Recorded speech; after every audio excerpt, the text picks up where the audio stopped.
E aí pessoal, beleza? Sou Danilo, esse é o canal Pai Mesmo. Há um tempo atrás eu postei uma entrevista com a Paty Camargo do canal Tempo Junto. Vai aparecer o link dela aqui em cima no vídeo pra você clicar e ver depois se você ainda não viu. E a gente ficou aqui conversando mais um pouquinho. Acabou saindo um outro grupinho de perguntas, a gente resolveu gravar mais uma entrevista.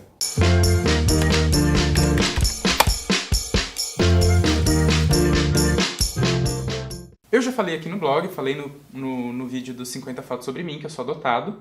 Eu fui adotado bem criancinha, então não tenho contato nenhum com a minha família biológica, vamos dizer assim. Eu não gosto muito de usar esses termos, mas enfim. E a Paty Camargo falou no vídeo anterior que tem 3 filhos, e um deles também, né, uma menininha também adotada. E aí a gente vai falar um pouquinho do processo de adoção, porque eu acho que muita gente tem dúvida, né, como que funcionou, como que é, preciso ter medo, não preciso ter medo, enfim. Tem um monte de caraminhola na cabeça das pessoas e aí a gente vai conversar um pouquinho a respeito desse assunto. Beleza, obrigada de novo por estar aqui conversando de novo com vocês. É muito legal nesse assunto que é super delicado às vezes, que é a adoção, né? Sim. Você já tinha um filho, né, quando você engravidou novamente. E assim que a sua segunda filha nasceu, você também adotou uma menininha. Então elas chegaram mais ou menos próximas. Como que foi isso?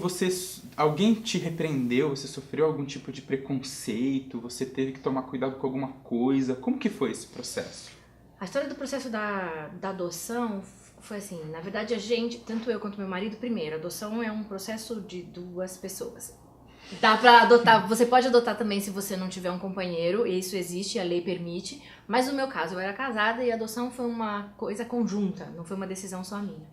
E a gente já tinha pensado na adoção como uma forma de ter filhos, independente de ter filhos biológicos ou não. Então, na verdade, no mesmo dia praticamente que nós começamos a tentar engravidar, biologicamente, a gente entrou com um pedido de adoção. Então era que uma demora, coisa... né? Esse tipo de coisa demora. Né? Demora. Mas pra gente, assim, ter filhos não importa de onde eles viessem. A gente queria ter filhos. Então as duas vias estavam valendo. Então a adoção pra gente não foi uma última opção, uma última alternativa. Não posso ter filhos, então não consigo ter filhos por N motivos, então a adoção é uma outra solução. Não, pra gente sempre foi de onde vier, veio e tudo bem. O que acontece é que sim, o processo de adoção no Brasil ainda é muito demorado por N questões, e depois a gente pode até falar melhor sobre isso. Eu discordo um pouco quando as pessoas só criticam. É longo, mas também o que a gente viu é que é um processo muito cuidadoso e isso é muito importante para a criança. Então, assim, enquanto a gente esperava na fila, eu fiquei grávida do meu primeiro filho, a gente teve o primeiro, e ok, a gente sempre queria ter pelo menos 2 filhos. Quando eu fiquei grávida da segunda, a gente ainda estava no processo da adoção, veio aquela dúvida nossa, e aí a gente para o processo de adoção. Eu vou dizer que a gente não recebeu críticas, mas a gente recebeu questionamentos.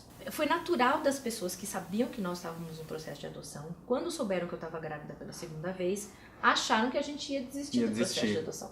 Parece que o mundo perfeito é uma família com um filho e uma filha, né? Um casal. Então pra que mais? Primeiro, pra que mais filho? Pra que mais filho? Segundo, pra que a fila de adoção? Você é corajosa, né? E foi uma decisão que a gente teve que tomar. Realmente a gente passou por essa decisão. Bom, nós queremos ter uma família com 3 filhos?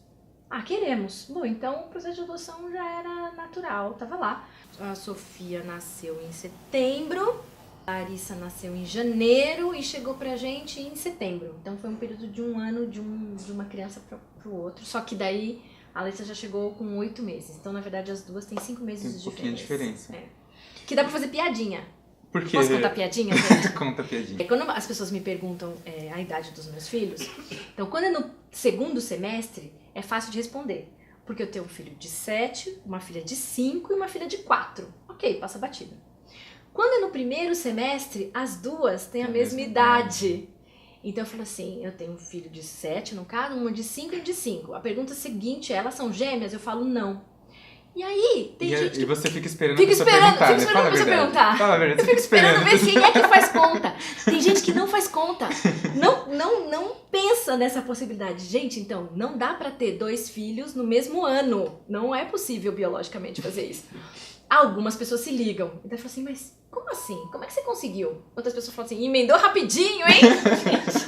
Eu sou adotado, meu irmão do meio é filho biológico da minha mãe, e o meu irmão mais novo também é adotado, e ele é Danilo. Então eu também fico esperando a pergunta, porque eu falo, olha, o meu nome é Danilo, eu tenho um irmão que é o Felipe e eu tenho um irmão que é o Danilo. Aí você fica esperando. E eu fico esperando. Aí a pessoa, como assim você tem dois? Sua mãe gosta do nome Danilo, hein? Aí, enfim. De ladinho. Pausa para colocar o celular no vibra. Isso. Se eu quiser adotar, se uma pessoa que está assistindo a gente agora falar, eu quero adotar, eu quero participar desse mundo também, o que ela tem que fazer primeiro, com quem que ela tem que falar, o que ela tem que procurar, como que funciona? Qual que é o começo? Começo, gente, é você querer ter filho. Esse é o começo de tudo. E eu falo isso, parece assim, isso é óbvio. Não, isso não é óbvio. Porque a adoção, muitas vezes, é encarada como um ato de caridade. A adoção não é caridade. Se você quiser fazer caridade, você pode ir num abrigo e você vai ter lá o contato com as crianças e você vai poder ter, patrocinar essa criança. Ter filho é outro papo. Você quer ter filhos? Então, ok, vamos pelo processo de adoção? Legal.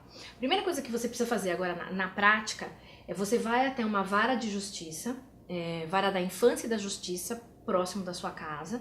Pela internet você consegue buscar quais são as varas da infância e da juventude que existem e você vai numa delas.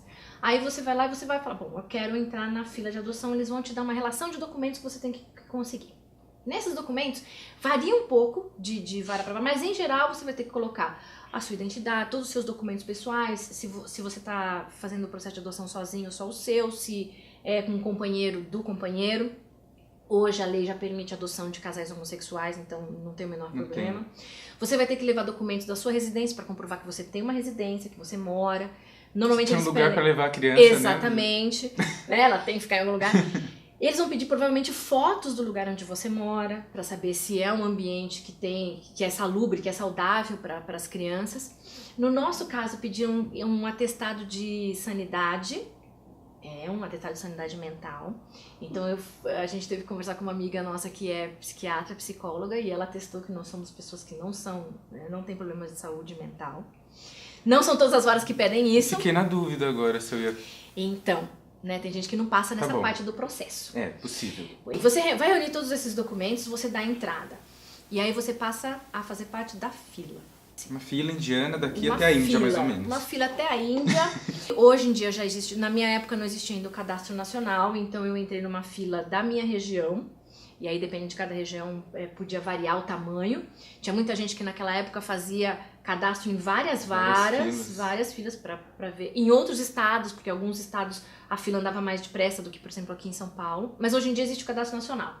Então você faz parte, você tá lá no cadastro nacional. Aí vem a fase das perguntas. A primeira fase de perguntas são perguntas simples. Em qual estado do Brasil você está disposto a ir para encontrar o seu filho? Após o Chuí, você pode dizer se sim ou que não, você responde. Daí ela vem, a assistente social vem na sua casa, conhecer a sua casa, conhecer os seus hábitos, enfim, é um pouco também para saber como é que é o lugar onde essa criança vai ser recebida. Aí vem aquelas perguntinhas que todo mundo acha que são as mais difíceis, mas eu vou dizer para vocês que não são. Você aceita receber uma criança negra, ou branca, ou só parda, ou de olho azul? Sim, hoje em dia ainda perguntam se é de olho azul ou de olho castanho. Perguntam se cabelo encaracolado, se tudo bem, se tiver um cabelo encaracolado. Não, só quero cabelo liso, só quero... Características físicas. Eu lembro que eu e meu marido, nós estávamos absolutamente preparados para essa fase. Tudo tranquilo, não faz mal. Preto, branco, japonês, pardo, cabelo loiro... Essa parte a gente não tinha problema nenhum. Idade. A idade a gente achava também que a gente estava bem na fita. Não era bem isso. Então a gente falou, até uns 4 anos tudo bem. Né? Hoje fala-se muito, né, que as pessoas só querem adotar bebês. Isso é uma realidade. As pessoas querem principalmente adotar bebês. A gente estendeu até 4 anos e a gente achou que a gente estava... Mas não é também bem assim. 4 anos, até 4 anos ainda é um target alto, né? Hoje em Filtra bastante. Filtra bastante. O mais difícil é um casal que esteja disposto a adotar crianças acima de 7 anos. Depois, a assistente social vai conversar com você sobre outras perguntas. Que são perguntas que, às vezes, você não está preparado para responder. Você sabe que para cada não que você disser, é uma criança a menos que vai ficar no abrigo, talvez, pro resto da vida. Por outro lado, e aí por isso que eu falei no começo, você tem que querer ter filhos, né? Você tem que considerar a sua realidade mesmo, né? O que é que você consegue encarar de verdade? E nesse momento você tem que ser muito sincero com você. Porque a assistente social vai perguntar assim pra você: você aceita uma criança que tenha uma deficiência física? Deficiência física é um leque gigantesco de opções, né? Uma criança que teve o seu dedo mindinho cortado, ela tem deficiência física. Uma criança que tem paralisia cerebral e está em estado vegetativo numa cama, é uma criança que tem deficiência física. Como é que você... E aí? Você não escolhe, esse sim, esse não, esse sim, esse não. Não é bem assim que funciona na hora. É sim ou não? É sim ou não. Ela até às vezes te dá uma gama assim, olha, tem deficiência física leve, moderada e mais grave, mas também é um leque muito grande dentro de tudo isso. Você aceita uma criança que tem deficiência mental? Sim, não? Né? Quais são? Você tem síndrome de Down? Você tem autismo? Crianças que tiveram não contato com HIV, crianças que são fruto de incesto, crianças que foram vítimas de abuso. Você tem uma coisa muito grande. Eu vou dizer pra você que a gente disse muito sim, mas a gente disse não também. Né?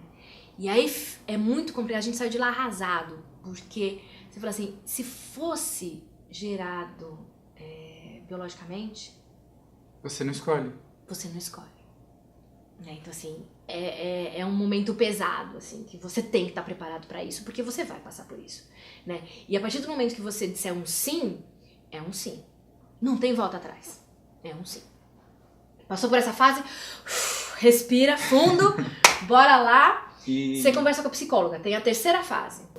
Cada psicólogo tem a sua forma de trabalhar, mas com certeza a função da psicóloga é entender por que você quer ter esse filho, entender se você está preparado para receber uma criança em casa, se você está preparado para encarar todas as questões de adoção, e ela se preocupa principalmente com a criança, não é com você. E às vezes a gente fala assim, ai meu Deus, será que ela vai ter preconceito porque eu vou falar que eu sou homossexual e não sei o quê? Não, esse não é o problema dela. Ela quer identificar se você é uma pessoa que não vai abusar dessa criança que você está adotando. Né? Que você não é uma pessoa que vai adotar essa criança e vai tratar mal. Fato, né? Que vai ser pai, que vai ser mãe. Esse é o objetivo. Que vai ter falhas como qualquer ser humano, mas que tá a fim de ter filho. É uma burocracia? É. Você vai lá 2, 3, 5 vezes? Vai. Mas é fundamental pra criança que vai chegar. Então, terminado esse processo dessas 2 entrevistas com a assistente social e com a psicóloga, você é aprovado ou reprovado, e aí você ganha o seu número na fila. Até então você só está no processo, mas você não ganha o seu número na fila, você ganha o seu número na fila e aí você vai acompanhando o processo. Bom, nossa, então aqui eu já vi que você tem que ir na Vara da Infância e da Juventude, em algum fórum, em algum lugar, e fazer o seu cadastro. Depois você vai ter que falar com assistente social, depois você vai ter que falar com psicólogo. Então eu já vi 3 profissionais aí que estão envolvidos e que tem que dar o selinho de ok para você poder começar no processo. Então tem umas etapas aí que você tem que vencer, tipo videogame. Além disso, precisa ter advogado? Não precisa? Tem algum profissional que você precisou contratar? Teve que pagar alguma? Como que funciona isso? Você não precisa de nada. Você faz todo o processo sozinho, é super tranquilo. Não tem, eles te auxiliam em todas as etapas do processo. Não precisa de advogado, não paga nada, é totalmente gratuito. Você só realmente passa por essas etapas. Depois que você entra na fila, que você já tem um número para fila, algumas varas permitem que você ligue para ir, né, acompanhando o andamento da fila. Eu confesso que eu ligava a cada 3 meses, pelo menos para saber como é que tava. Algumas não. Você é a milésima-terceira da fila. Agora então, você é a milésima-segunda. Milésima-segunda, exatamente. Funcionava assim. E a gente ia calculando, tem uma hora que você começa a fazer continha. Assim, há 3 meses eu tô andando tanto, então daqui a 2 anos eu vou estar em tal posição. E uma coisa que acontece é que a partir do momento que você entra na fila, você não pode visitar abrigos. Isso acontece no Brasil todo. Então, assim, o próprio abrigo sabe, e se você vai até um abrigo, a primeira pergunta que eles te fazem é isso, se você está na fila de adoção. Pra que isso, gente? Então, pra quê? Pra você não ir lá no abrigo, se encantar por uma criança que está lá, e daí você não vai nem conseguir adotar aquela criança porque não é o seu lugar na fila, e isso, até onde eu vi, é muito rigoroso. Você não passa na frente na fila, gente. Não existe fila preferencial. E aí você vai iludir aquela criança que vai achar que vai ter uma família e no fim o processo não vai acontecer. Então assim, você não vai. Chega em casa, a criança. Tem algum cuidado especial? Foi difícil aclimatar, né? Vamos dizer, Adaptação. ambientar ela em casa, né? Como que foi? Tem algum cuidado especial também que tem que ter nesse caso? Alguma coisa que você pode e não pode fazer? Como que... A primeira coisa legal de saber é que quando você adota uma criança, você tem licença maternidade e licença paternidade, que funciona também de acordo com a idade da criança. Então, quanto mais novo, você tem mais licença e no mínimo você tem 1 mês junto. Então assim, se prepare para ficar esse 1 mês junto. Ela precisa se sentir aconchegada, ela precisa criar o vínculo com você. Uma das coisas que a psicóloga conversava muito com a gente, que até então a criança não tinha vínculo com ninguém. Ou então quando ela veio de uma família, ela tinha um vínculo ruim com uma família, depois passou a ter vários cuidadores. Então assim, a primeira coisa é você formar estabilizar, né? Essa conexão com ela. E a conexão você só vai fazer com a convivência. Com ela na sua casa, com você com ela todos os dias. Então assim, se programe para estar você com ela. Uma coisa que eu acho assim super complicado é a criança chega e ela vira a atração da família. Aí assim, a criança recebe tanta visita, você leva ela para vai na casa da pai, da avó, da tia, da sogra, não sei o que. Ela não tem um vínculo com você, continua sem vínculo. Quem é aqui? Uma bagunça. Né? Guarda um dia com você, com a família, juntos, comece a criar os vínculos, comece a prestar atenção nela. Ela precisa muito que alguém preste atenção nela, no que ela é, na individualidade dela, né? Exatamente. Porque no abrigo você tá... É o coletivo, exatamente. Isso, você não tem indivíduo. Exatamente. Ela precisa ser querida como indivíduo. Mesmo que tenham irmãos, como no meu caso, já tinham irmãos... É como a chegada de um novo filho. Os irmãos vão entender que chegou mais um para dividir a coisa e que aquele momento precisa ser dessa criança que está chegando. Tem particularidade que o juiz pode determinar para cada criança. Pode. Dependendo de como é a criança, dependendo de como é o casal, ele pode determinar. Outra coisa interessante, há alguns casos em que quando você recebe a ligação de que o seu filho chegou, depois que você vai conhecê-lo pela primeira vez, você tem um período de adaptação. Então, sei lá, o juiz também determina. Alguns dias que você vai, fica algumas horas e volta. Depois é permitido que você fique um tempo maior. Depois é permitido que você saia para passear com essa criança, desde que vá uma das cuidadoras junto. Aí você consegue sair com essa criança sozinha. E depois ela vem para sua casa. E você passou por tudo isso, ou não? Não. No caso da minha filha foi muito rápido. A gente não teve esse período. Porque ela é pequenininha. Porque houve um problema com uma das cuidadoras do abrigo. A cuidadora do abrigo quis passar na fila. E aí a fila, por isso que a gente sabe que a fila funciona. Em tese ela era cuidadora desde quando a minha filha estava lá no abrigo. Mas enfim, ela tinha um histórico de devolução de outras crianças e a juíza não autorizou. Então o processo foi muito rápido para que a Larissa viesse mesmo logo para casa, saísse o mais rápido possível do abrigo. Entendi. Devolução acontece? Muito. Em algum momento no processo te explicaram como isso funciona ou deixaram você perguntar como que é esse processo de devolução? Então, a ideia básica é não devolva! Não é isso, né? Não é uma fita cassete, pessoal. É uma criança, exatamente. Tá? E por isso que vem de novo aquilo que eu vou falar lá na frente. Primeiro você tem que querer ter filho, né? Porque filho dá trabalho. Filho dá trabalho não importa de onde ele venha, né? E o que acontece quando, infelizmente, o que acontece, e aí por isso que nesse caso a burocracia é boa, porque é isso também que as pessoas querem evitar, que os pais, que as pessoas que querem adotar, adotem na ansiedade, e quando tem aquela criança real nunca é a sua criança imaginária. Não interessa, a criança que você imagina quando você tá grávida não é a mesma que vai chegar depois, não é? Você sempre acha que a sua criança vai ser um anjo de candura, e não é bem assim que acontece. Quando aquela pessoa recebe aquela criança real, e ela vê que ela não é aquilo que ela imaginou, o choque pode ser muito grande. Se você realmente não tá preparado para ter filho e não quer ter filho, você simplesmente fala, obrigado, não quero mais. Pra mim é o horror dos horrores. Isso não é pra acontecer, né? Então assim, não, eles não falam pra você sobre devolução, porque devolução não é pra acontecer. Não é pra acontecer. Não é. E infelizmente a gente ainda tem muitos casos. Então sim, a psicóloga, depois que a nossa filha já estava em casa, aí ela conta, assim, muitas coisas do porquê que ela fez isso, porquê que ela perguntou aquilo, para que a gente possa entender até o raciocínio dela, e a gente achou corretíssimo. E aí ela falou do quanto que as crianças no Brasil são devolvidas por bobagem, porque chorava demais, porque quebrou um prato, porque não ia bem na escola, né? Então, assim, são fatores que você fala, como assim? Oi? A gente ainda tem muito internalizado na gente que se dá problema, é porque é adotado. É o mais terrível. Mas não é que é adotado? E às vezes as pessoas, pra mim, por exemplo, quando eu falo que sou adotado, elas pedem desculpa. É engraçado isso, porque, por exemplo, falando de, sei lá, hipertensão. Um assunto super comum. Você tem caso de hipertensão na família? Eu falo, então, eu não sei, porque eu sou adotado, eu não tenho histórico. Na boa, aí a pessoa, desculpa. Coitado de você.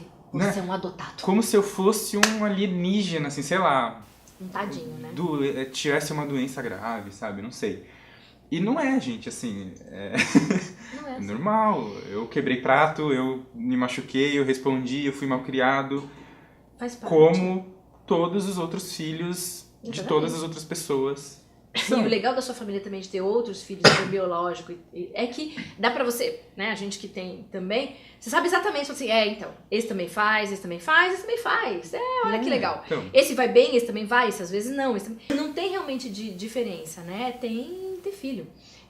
Do seu lado, que as pessoas olham pra você como coitado, do meu lado, tem umas coisas que eu sempre escuto. Eu e meu marido, a gente sempre escuta quando a gente fala, quando as pessoas descobrem, né, que a gente adotou. Ai, que lindo!